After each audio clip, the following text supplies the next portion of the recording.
নমস্কার, আমার নাম নবন্য দত্ত। আমার বাড়ি আলিপুরদুয়ার বউপাড়া। উত্তরবঙ্গ আবৃত্তি সমন্বয় পরিষদের পক্ষ থেকে আমি একটি কবিতা বলছি।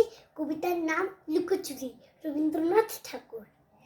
আমি যদি দুষ্টুমি করে চাপার গাছে চাপা হয়ে ফুটি, ভোরের বেলা মাগো ডালের পরে কচি পাতায় করি লুটোপুটি, তবে তুমি আমার কাছে হারো।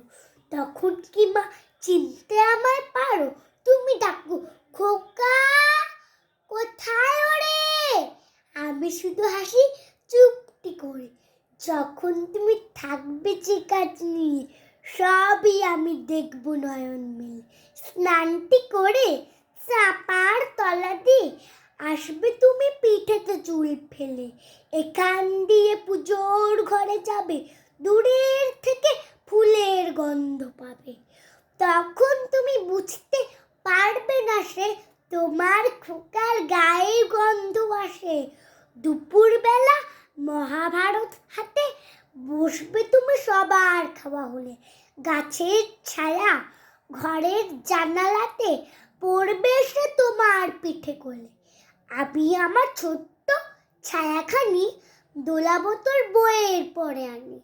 তখন তুমি বুঝতে পারবে না সে তোমার চোখে খোকার ছায়া ভাসে। সন্ধ্যেবেলায় প্রদীপ খানি জেলে যখন তুমি যাবে গোয়াল ঘরে, তখন আমি ফুলের খেলা খেলে টুপ করে মা পড়বো ভুঁইয়ে ঝরে। আবার আমি তোমার খোকা হব, গল্প বলো তোমায় গিয়ে কব। তুমি বলবে দুষ্টু ছিলি কথা, আমি বলবো না সে কথা। নমস্কার।